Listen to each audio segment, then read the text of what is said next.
আসসালামু আলাইকুম। আমি কিঙ্কর হাসান বলছিলাম। প্যাশন টু পরিচয় এই আয়োজন থেকে আজকে আপনাদের সাথে আছি সঞ্চালক হিসাবে। আপনারা জানেন আমরা সেসব মানুষদের সাথে আড্ডা দেওয়ার চেষ্টা করি যাদের জীবনের গল্পগুলো আমাদের অনুপ্রাণিত করে। প্যাশনটাকে যারা ফলো করে এবং একটা সময় যারা মনে করে যে তাদের জীবনের যে কাজগুলো সেই কাজ থেকে তারা সত্যিকারের আনন্দ পাচ্ছে এবং সেই আনন্দের কারণে কাজের কারণে তাদের একটা আলাদা পরিচয়ের জায়গা তৈরি হয় এবং তারা আমাদের কাছে জরুরি হয়ে ওঠেন। এমন মানুষদেরকে আমরা এই আড্ডায় আনি, তাদের জীবনের গল্প শুনি। আমাদের সাথে আজকের এই আড্ডায় এমনই একজন মানুষ আছেন, তার নাম হচ্ছে জিশান কিংসুক হক। কেমন আছেন ভাইয়া? খুবই ভালো আছি। দারুণ। আপনার হাসি বলে দিচ্ছে যে আপনি খুব ভালো আছেন এবং এই উচ্ছ্বাস বা এই প্রাণোচ্ছল ভাবে আপনাকে দেখতে পেয়ে ভালো লাগছে আমাদেরকেও। আমরা আশা আমাকে তো করছি দেখে মনে হচ্ছে তুমি বরং একটু চিন্তিত আছো। আমি আমি এটার কারণ হচ্ছে আমি আসলে আপনাকে খুবই শ্রদ্ধা করি এবং আপনি আমার আসলে মেন্টরও। সো এই কারণে আপনার সাথে কথা বলাটা আমার জন্য একটা পরীক্ষার মতন। আমাদের জন্য সৌভাগ্য। ভাইয়া একদম শুরুতেই শুরু করব যে জায়গা থেকে, সেটা হচ্ছে যে আপনার স্কুল কলেজ কোথায়, বেড়ে ওঠা কোথায় এবং আপনার শৈশবের যদি কোনো একটা অভিজ্ঞতা আমরা জানতে চাই। আমার শৈশব সবগুলোই খুব বড় জায়গায়, ঘন সবুজ অথবা সমুদ্রের পাড়ে। এবং আমার কাছে মনে হয় এডগার রাইস বারোজ যখন টারজান লিখেছেন ওখানে এক জায়গায় ছিল যে মানে টারজান কিভাবে তার মন এত বড় হলো। আমার মনে হয় ওখানে উনি লিখেছিলেন যে যখন মানুষ বড় জায়গায়, অবারিত জায়গায় বড় হয় তখন তার মন, দেখার চোখ সবকিছু বড় হয়। আমার ছোটবেলা কেটেছে জাহাঙ্গীরনগর বিশ্ববিদ্যালয়ে। আমি জন্মেছি চট্টগ্রামে। চট্টগ্রাম থেকে জন্মানোর পরে আমাদের নানু বাসা ছিল মেহেদিবাগ। অনেক বড় বাসা ছিল, বিশাল একটা লন ছিল। আমরা সেই লনে ঘোরাফেরা করতাম, দৌড়াদৌড়ি করতাম। নানা ছিলেন কন্ট্রাক্টর মানুষ। তিনি সেই আমলে ডিপ্লোমা ইঞ্জিনিয়ার, তার মানে হচ্ছে এই আমলের প্রপার ইঞ্জিনিয়ার, রেলওয়ের ইঞ্জিনিয়ার, সিভিল কন্ট্রাকশনের কাজ করতেন। চট্টগ্রামের প্রথম বহুতল ভবন তার হাতে তৈরি, 9তলা ভবন ওই সময়ে। তিনি এতই বড় জায়গা ছিল আমাদের যে তিনি রাঙামাটিতে কোনো একটা প্রজেক্টের কাজ শেষ করে আসার সময় একটা কুকুর পেয়েছিলেন এবং তিনি ওইটাকে নিয়ে এসেছিলেন পেট করার জন্য। আমরা তার পেছন পেছন পুরোটা জায়গা জুড়ে, মানে সে তো পাহাড়ি একটা পশু ছিল, কিন্তু সে ঘুরতে, তাকে তো দৌড়াতে হবে, তার দৌড়ানোর এনাফ স্পেস ছিল বাড়িতে। আমরা সেইখান থেকে, সেই বাড়িটা কি এখনো আছে? সেই বাড়িতে আনফর্চুনেটলি 2007-08 পরে মনে হয় নানুর ইন্তেকালের পরে সেটি ছেড়ে দেওয়া হয়। আচ্ছা। আমার পড়ালেখা হচ্ছে ফৌজদারহাট কেট কলেজে, জাহাঙ্গীরনগর বিশ্ববিদ্যালয় স্কুল ও কলেজ। জাহাঙ্গীরনগর বিশ্ববিদ্যালয়ে তো আপনি গিয়েছেন নিশ্চয়ই, এত চমৎকার একটা ক্যাম্পাস। আমার বাবা ছিলেন জাহাঙ্গীরনগরের শিক্ষক। সেখান থেকে আসলাম cadet college, Faujdarhat cadet college, সবচেয়ে বড় ক্যারেট কলেজ, দেশের সবচেয়ে বড় ক্যারেট কলেজ, প্রায় 350 একর জমি। আমাদের রুম থেকে, দোতলার রুম থেকে সমুদ্র দেখা যায়, আর ঠিক পেছনে হচ্ছে পাহাড়। সো ইউ ক্যান ইম্যাজিন যে কীরকম সুন্দর ছিল। সেখান থেকে এসেছি আইবিএতে, বিবিএ পড়েছি। আইবিএর মতো চড়া করিডোর ঢাকা বিশ্ববিদ্যালয় মনে হয় আর নেই। খুবই চমৎকার জায়গা। মোটামুটি এই হচ্ছে আমার পড়ালেখা, ছোটবেলা, ছাত্র জীবন, বেড়ে ওঠা। আইবিএর জীবনে আমরা যাব, কিন্তু তার আগে একটু বলি ভাইয়া, ফৌজদারহাট ক্যারেট কলেজের কথা বলার পরে মনে হলো যে এই প্রশ্নটা করা দরকার।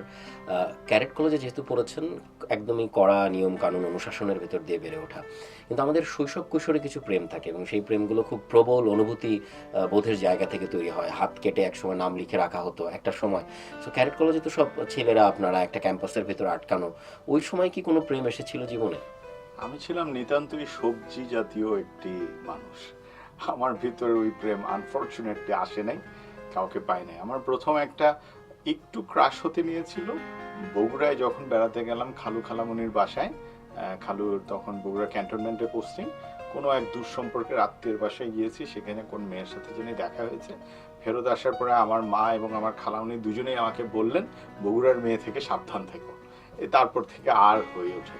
বগুড়ার মানুষ কিন্তু এই আয়োজনটা দেখবে এবং আমি কোনো কিছুই আবার হাইড করছি না, বলেও দিচ্ছি আর কি।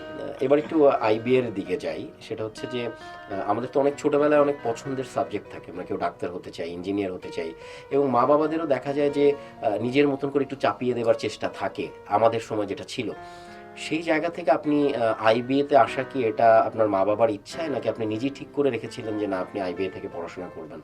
আমার আম্মুর সবসময়কার একটা অ্যাপ্রোচ ছিল যে তিনি তার ছেলে মেয়েদেরকে সবসময় পরীক্ষা নিতে, পরীক্ষা অ্যাপিয়ার করতে সবসময় উৎসাহিত করতেন।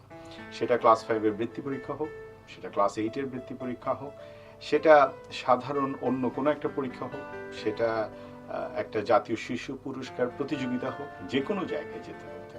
ক্যাডেট কলেজের ভর্তিটাও আম্মু প্রথমে এই হঠাৎ করেই একদিন বললেন ভর্তি দিয়ে দেখবা নাকি। বললাম কিরকম, কেন, কি বিষয়? বলে এটা একটা পরীক্ষা, এটা একটা কঠিন পরীক্ষা হয়, দেখো না তুমি পারো কিনা। এবং ওই কঠিন পরীক্ষা দিয়ে পার পেয়ে গেলাম। তারপরে হচ্ছে গিয়ে এই আইবিএর পরীক্ষা। আমার প্রস্তুতি নেওয়া হচ্ছিল আর্কিটেকচার পড়ব বুয়েটে, সেটার জন্য কোচিংও করছি। আম্মু হঠাৎ করে একদিন বললো আইবিএতে বিবিএ পরীক্ষা দিবা কিনা। তো আমি আব্বুকে গিয়ে জিজ্ঞেস করলাম বিবিএ জিনিসটা কি। একটা ভালো জিনিস ছিল যে আমার বাবা মা কেউই কখনো, আব্বু আম্মু কখনোই আমাদেরকে প্রেশার দেন নাই যে এটাই পড়তে হবে। তারা সবসময় বলতেন যেটাই পড়ো না কেন ভালো রেজাল্ট করো, এটুকুই, মানে মোটামুটি ভালো রেজাল্ট থাকতে পারে। সো আইবিএর পরীক্ষা হঠাৎ করেই দিয়ে দিই, একদমই হঠাৎ করে। 3 দিনের নোটিশে গিয়ে মানে 3 দিন পরে হচ্ছে পরীক্ষার ফর্ম তোলার শেষ দিন, এবং ফর্ম তোলার ওই 2-4 দিনের ভেতরেই পরীক্ষা। খুবই দ্রুততার সাথে সমস্ত কিছু হয়ে যায়। এত কিছু ভেবেচিন্তে পরীক্ষাটা দেওয়া হয়নি। ওই আম্মু বলেছিল পরীক্ষা দিয়ে দেখো না কি হয়, পরীক্ষা দিয়ে দেখেছি, হয়ে গেছে। তো সেই আইবিএ জীবনের অভিজ্ঞতা যদি জানতে চাই, কেমন ছিল? ততদিনে প্রেম কি চলে এসেছিল জীবনে? এরকম কোনো ঘটনা? আজকে আমি জীবনে যা সেটার জন্য আমার 3-4টা জায়গায় আমাকে কৃতজ্ঞতা প্রকাশ করতে হবে। তার ভিতরে একটা হচ্ছে আইবিএ। আমার নেটওয়ার্কের একটা অনেক বড় স্ট্রেংথ হচ্ছে ফোসারহাট ক্যাডেট কলেজ।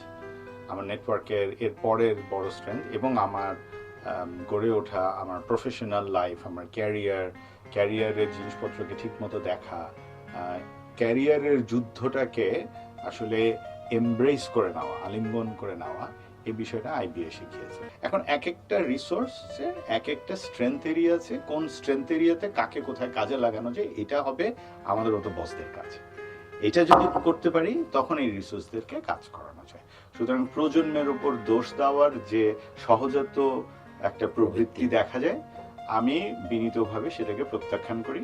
আমি বলি যে তাদেরকে কিভাবে তাদের ভেতরের সত্তাটাকে বিকাশ করা যায়, তাদের সম্ভাবনাটাকে সামনে এগিয়ে নিয়ে আসা যায়, এটা আমার কাজ, এটা তার কাজ না। এখন তাদেরকে গাইডেন্স দেওয়া হয়নি, দেব। তাদেরকে মেন্টরিং করা হয়নি, মেন্টর করব। তাদের ভেতর ওই যে অদম্য স্পৃহাটা জাগিয়ে তোলা হয়নি। So I will give them a purpose, যেটার জন্য সে দৌড়াবে। ফৌজদারহাট ক্যাডেট কলেজের বিশাল বড় ক্যাম্পাস, জাহাঙ্গীরনগর বিশ্ববিদ্যালয়ে বেড়ে ওঠা, এবং এরপরে হচ্ছে গিয়ে আইবিএ, তার মানে ঢাকা বিশ্ববিদ্যালয়ের একটা বড় জায়গা আপনি পেয়েছেন।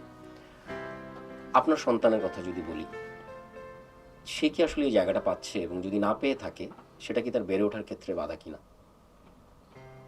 খুবই কঠিন সত্য প্রশ্ন, ভালো প্রশ্ন।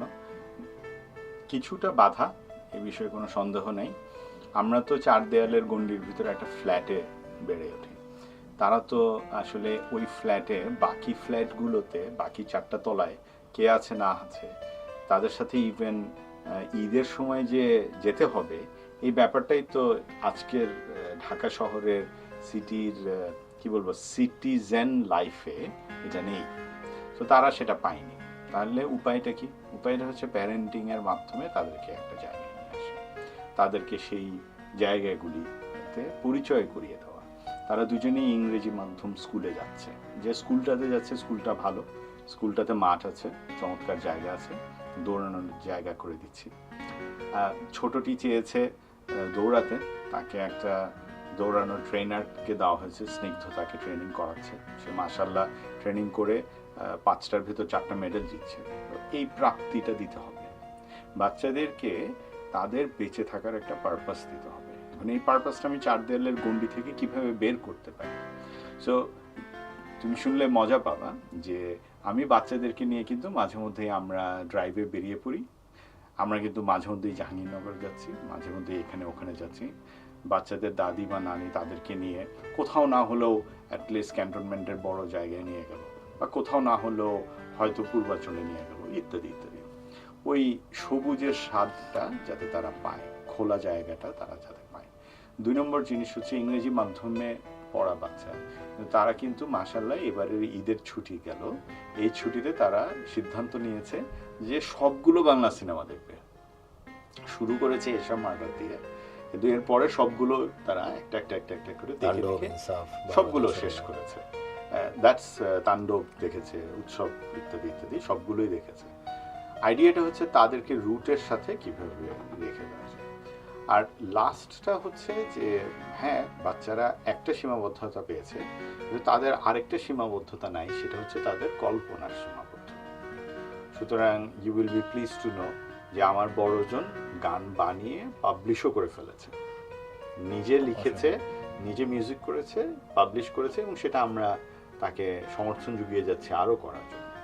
আমাদের ছোটটা বাসায় ফেলে দেওয়া টিস্যু পেপার একসাথে করে করে সে ক্রাফটস বানায়।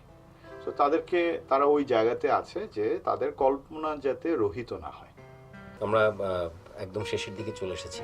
কিংশুক ভাই, একটা কথা বলতে চাই, সেটা হচ্ছে অনেক সময় বলা হয় হারানোর বেদনা যার যতটা তীব্র হয় সে তত বেশি জীবনকে বুঝতে শেখে। আপনার যদি কোনো হারানোর গল্প বা হতাশার গল্প শুনতে চাই, যেটা আপনাকে কখনো কখনো ক্লান্ত করে এবং সেই বিষাদকে আবার আড়াল করে নতুন করে আবার শুরু করা, সেই জায়গাটা আপনি কিভাবে আসলে সামাল দিয়ে থাকেন, এটা শুনতে চাচ্ছি। এই কারণে যারা এই মুহূর্তে দেখছে, অডিয়েন্সও যাতে এখান থেকে ইন্সপায়ার হয়ে তারা তাদের হতাশাটাকে ঠিকঠাক ব্যালেন্স করতে পারে বা সামাল দিতে পারে, একটু শুনতে চাচ্ছিলাম আপনার কাছ থেকে। হতাশা তো লাইফে অনেক রকম আসতেই পারে, সেটা প্রেমের হতাশাও থাকতে পারে, কত কিছুই থাকতে পারে। তোমাকে ওই জায়গাটা একটু না হয় নিরুৎসাহিত করে আমি আমার অন্য হতাশার জায়গাটা বলি, কিন্তু হতাশা থেকে আমি আবার প্রেরণাও পেয়েছি, সেটাই বলতে চাই। আমার মনে হয় জুলাই আন্দোলনে আমি তো ছিলাম ঢাকার বাইরে, একটা কোচিংয়ে ছিলাম, মানে আমি কোচিং করাচ্ছিলাম ওয়ার্ল্ড ব্যাংকের একটা প্রজেক্টে। তখন আমি ফেরত আসি 17 তারিখ, কিন্তু আমিও রাস্তায় ছিলাম, আমার সামনেই গুলি হয়েছে, আমার সামনেই কিন্তু ক্লাস 10-এর ছেলের লাশ আজিমপুর ফুটওভার ব্রিজের উপর পড়েছিল। আমাকে সেটা দেখে এই ট্রমাটা আমাকে এখনো হন্ট করে, আমাকে ফেরত আসতে হয়েছে। ফেরত আসার পরে যে জিনিসটা ভালো হয়েছে যে আমার ফ্যামিলিতে আমরা যখন ইভিনিংয়ে বসে, ওই সময় তো চারিদিকে কারফিউর মতো অবস্থা, রাইট, ওইটার ভেতরে বসে থেকে আমার ফ্যামিলি, আমার মেয়েরা আমাকে খুব ভালো জিনিস বললো যে আসলে তোমার জায়গা থেকে রাস্তায় যুদ্ধ না করে তোমার জায়গা থেকে আসলে নলেজ দিয়ে, নেটওয়ার্ক দিয়ে যুদ্ধ করাটা বেটার জায়গা। তো আমার কাছে মনে হয় যে ওইটা আমরা তখন চেষ্টা করেছি। চেষ্টা করার পরে জুলাই আন্দোলনের পরে আমরা 6টা ডিফারেন্ট স্ট্রিমে 6টা ডিফারেন্ট গ্রুপ তৈরি করে আমরা অল্প কয়েকজন টুকটাক টুকটাক কাজ করা শুরু করি। সেটার ভিতর টেকনোলজি আছে, সেটার ভিতর ওয়াটার রিসোর্সেস আছে, সেটার ভিতর ট্যাক্স রিফর্ম আছে, সেটার ভিতর বৈদেশিক সম্পর্ক কীভাবে ঠিকঠাক করা যায় এগুলো নিয়ে কাজ আছে, সেটার ভিতর কমিউনিকেশন অ্যান্ড অ্যাকশন গ্রুপ আছে, ইত্যাদি ইত্যাদি। সো কমিউনিকেশন অ্যাকশন গ্রুপে আমরা বেশ কিছু কাজ করেছিলাম সেই সময়। আমরা মার্ভেলকে নিয়ে হোক বা অন্যান্যদেরকে নিয়ে হোক, ইনফ্লুয়েন্সারদেরকে অ্যাড করেছিলাম। সবসময় একটা জিনিস আমি খুবই দৃঢ়ভাবে বিশ্বাস করি যে যদি একটা পারপাস দেওয়া যায় তখন অর্থ করি অন্য সব কিছু গৌণ হয়ে যায়। সো পারপাসটা ছিল হচ্ছে দেশটাকে গড়ে তোলা যাবে কিনা, রিবিল্ড করা যাবে কিনা, সংস্কার করা যাবে কিনা। আমরা সবাই কিন্তু ওই একটা আশা নিয়ে ওই সময়তে যেই ছেলেপেলেরা রাস্তায় বুক পেতে দিয়েছে গুলির সামনে, এটা কিন্তু গত 15-16 বছরে আর কেউ পেতে দেয়নি। এটা কিন্তু মেনে নিতে হবে আমাকে। আমরা যতই এখন রাজনৈতিক পেশিশক্তির এবং বলয়ের ভিতরে পড়ে যাচ্ছি, এটাই আমাকে মাঝে মাঝে একটু হতাশ করে। কিন্তু আবার অ্যাট দ্য সেম টাইম আমি এটাও বুঝতে পারছি যে সংস্কার আসলে একদিনে সব কিছু সম্ভব নয়। সো কিছু কিছু হলেও তো শুরু হলো। তো আমি হয়তো 100টা সংস্কারের কথা ভাবছি, সেখানে হয়তো 19টা সংস্কার হয়েছে। আমার চিন্তা করা উচিত 19টা জিরোর চেয়ে বেটার বা নেগেটিভের চেয়ে বেটার। সো সেই জায়গাটা থেকে আমি কিছু প্রেরণা এখন পাই। আমি আরেকটা জিনিস দেখতে পাই, সেটা হচ্ছে যে আমার হিসেব মতে আমি দেখতে পাচ্ছি যে আস্তে আস্তে রাজনীতিতেও একটা কি বলবো, একটা পরিবর্তন বলার চেয়ে একটা balancing act, check and balance আসছে। তো আমি তোমার দয়ায় আমি বাংলাদেশের 64টার ভেতর 55টা জেলাই ভ্রমণ করেছি, আমি এখনো ভ্রমণ করি। তো গত 6 মাসে আমি বিভিন্ন জেলায় গিয়েছি। আমি উত্তরবঙ্গেও গিয়েছি, চট্টগ্রাম বিভাগের একদম দক্ষিণ পর্যন্তও গিয়েছি, বিভিন্ন জায়গায় গিয়েছি। মানুষ জানে যে তাদের একটা সাইলেন্ট পাওয়ার আছে, এই সাইলেন্ট পাওয়ারটা হচ্ছে কখনো ভোট, কখনো হচ্ছে কাউকে কোনো কিছু জানান না দিয়ে যে একসাথে হয়ে আমরা দাঁড়ায় যেতে পারি, এই দাঁড়ানোর ক্ষমতাটা মানুষ এইটার আস্বাদ পেয়ে গেছে। আমার কাছে এইটা একটা বড় হতাশার বদলে এটা একটা বড় আশার জায়গা। আর 3 নম্বর আশার জায়গা হচ্ছে এই জেনারেশনটা, বর্তমান যে জেনারেশনটা, এই জেনারেশনটা খুব অদ্ভুত। তারা ফোন করে কল সেন্টারে কথা বলে না, ঠিক? তারা চ্যাটিংয়ের মাধ্যমে একই ইনস্ট্রাকশন দেয়। তো তারা আসলে নয়েজ পছন্দ করে না, আসলে চিল্লাচিল্লি হল্লাগোল্লা পছন্দ করে না। ওইটা নিজেদের ভিতর, ফ্রেন্ডসদের ভিতর থাকুক। তারা পছন্দ করে চ্যাটিং। তাদের নিঃশব্দে তারা যে প্রতিবাদ করা যায়, কোনো সুর না তুলে প্রতিবাদ করা যায়, এটা তারা জানে এবং এই সুপ্ত পাওয়ারটা তাদের কাছে তারা রেখে দিচ্ছে। যখন তার প্রয়োজন হবে তখন সে ঠিকই প্রয়োগ করবে। এরা আস্তে আস্তে ঠিকই ঠিক করবে। তো আমি প্রশ্ন করেছিলাম না যে বাংলাদেশের একটা ভবিষ্যৎ কেমন দেখেন, আমি ভবিষ্যৎ ব্রাইটার দেখতে চাই এবং পাচ্ছি। বাংলাদেশ নিয়ে প্রচণ্ড আশাবাদী একজন মানুষ আপনি, এই প্রজন্ম নিয়ে প্রচণ্ড আশাবাদী একজন মানুষ আপনি, এবং আমরাও চাই আপনার সেই আশার প্রতিফলন ঘটুক। আপনার সাথে যতক্ষণ ধরে আড্ডা দিচ্ছিলাম মন্ত্রমুগ্ধের মতন শুনছিলাম, এবং এই আড্ডাটা যদি আরও লম্বা হতো আমরা নিজেদেরকে ভাগ্যবান মনে করতাম, কিন্তু সময় স্বল্পতার কারণে আমাদেরকে আসলে এখানে আজকে শেষ করতে হচ্ছে। অনেক ধন্যবাদ ভাইয়া আমাদেরকে সময় দেওয়ার জন্য, এবং এই সময়টুকুতে আমরা যেন কিছু শিখতে পারি, আমার অডিয়েন্স যারা আছে তারা যেন কিছু শিখতে পারে, সেরকম জায়গা থেকে আমাদেরকে কিছু কথা বলার জন্য। এবং আবারও কোনো আড্ডায় জিশান কিংসুক হক সে যে পেশাতেই থাকুক, যে জায়গায় থাকুক, তার অভিজ্ঞতা দিয়ে আমাদেরকে যাতে সমৃদ্ধ করে, সেই ইচ্ছাটা ব্যক্ত করে রাখলাম। আবারও কোনো আড্ডায় আপনাকে আমরা চাই। দর্শকদের জন্য যদি কিছু বলতে হয়, আমি ধরে নিচ্ছি বেশিরভাগ দর্শক হবেন জেনারেশন জেড দর্শক। সো জেন জি দর্শকদের জন্য আমার বলার বিষয় 3টা, খুবই ছোট ছোট। 1, আপনার ডেস্টিনেশনটা ঠিক করুন, আপনার জার্নিটাকে এনজয় করুন। এরকম ভাবার দরকার নাই যে ডেস্টিনেশনে পৌঁছানোর একটাই মাত্র ওয়ে। জার্নিটা পছন্দ করুন। 2, আপনি আপনার ফ্রেন্ডসদেরকে দেখিয়ে দিন আমাকে, আমি আপনার ফিউচার দেখিয়ে দিব আপনাকে। সো আপনার আশেপাশের কম্প্যানিয়ন কাদেরকে চুজ করছেন এটা একটু মনোযোগ দিয়ে চুজ করবেন। আর নাম্বার 3 হচ্ছে, আপনার আজকে যেটাকে প্রায়োরিটি মনে হচ্ছে 20 বছর পরে সেটা প্রায়োরিটি নাও থাকতে পারে। এটা নিয়ে বিচলিত হওয়ার কিছু নেই। সম্ভাবনা সব জায়গায় আছে, একটু জাস্ট উল্টে দেখতে হয় এটা নিচে কিছু আছে কিনা। নিজের উপর কখনো হতাশ হবেন না। প্রতিদিন সকালে আয়নায় নিজেকে দেখে হতাশ লাগলে মনে করবেন আপনি যেহেতু বারবার দেখছেন এই জন্য হতাশ হচ্ছেন, বাট একটু উল্টিয়ে দেখেন আপনার ভিতরে সম্ভাবনা আছে, মানুষ কিন্তু খুঁজছে আপনাকে। অনেক ধন্যবাদ আপনাকে। আমরা এতক্ষণ ধরে কথা বলছিলাম ইউনাইটেড কমার্শিয়াল ব্যাংকের chief communication officer Zeeshan Kingshuk হকের সাথে, এবং আমরা এক অন্যরকম জীবনবোধের দেখা পেলাম, আমরা সম্ভাবনার কথা শুনলাম, এবং বাংলাদেশ আর এই প্রজন্ম নিয়ে তিনি তার আশার কথা শুনিয়েছেন। আমরা আবারও কোনো আড্ডায় তার সাথে গল্প করব। আজকের মতন বিদায় নিচ্ছি প্যাশন টু পরিচয় এই আয়োজন থেকে। আমাদের সাথে থাকুন লাইক দিয়ে, সাবস্ক্রাইব করে। আল্লাহ হাফেজ সবাইকে।